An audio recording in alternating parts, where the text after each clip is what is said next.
In this video, I'll be explaining exactly what I do to collect Watch for Rolling Rocks in 0.5 A-presses. But first, we need to clear something up. If you're wondering what a half A-press is, read this before commenting to ask. Maybe you guys need an example.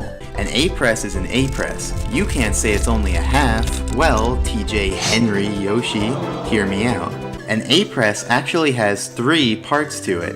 When A is pressed, when A is held, and when A is released. And together, this forms one complete A-press. Okay, glad that's explained. Now, what am I doing in the video? Here, I'm using a trick called Scuttlebug Transportation. Like most enemies, Scuttlebugs have a home.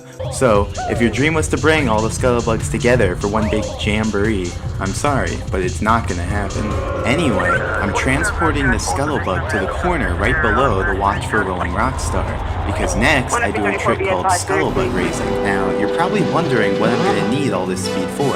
After all, I do build up speed for 12 hours. But to answer that, we need to talk about parallel universes. And this is what we call a parallel universe, or a PU. And this applies to every one of these boxes, so there's actually a grid of nearly infinite PUs. Now, PUs aren't as glamorous as you might think. Now, up until this point, I've been glossing over a very important detail. So, if we want to move one QPU, it's not sufficient to have QPU speed. We need QPU de facto speed, because reaching that first sinking speed takes about 12 hours, and reaching that second sinking speed takes about 25 hours. Start on the hyperspeed walking slope. By itself, that still won't be enough height.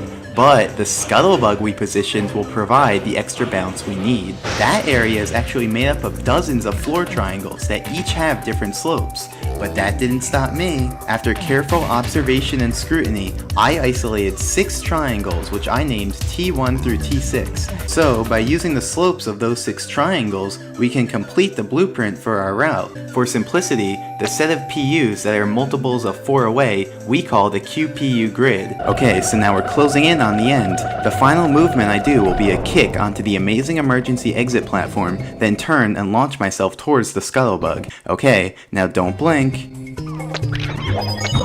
And there we go. Here I show an abridged version of the Scuttlebug raising, in case earlier's viewing was too choppy to follow. And there you have it. Watch for Rolling Rocks done in 0.5 A-presses. Man, I did not expect this video to become 25 minutes long when I started commentating, but I guess there was just that much to explain.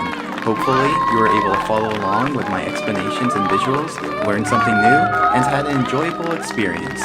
So, thanks for watching. Hey, that's pretty good.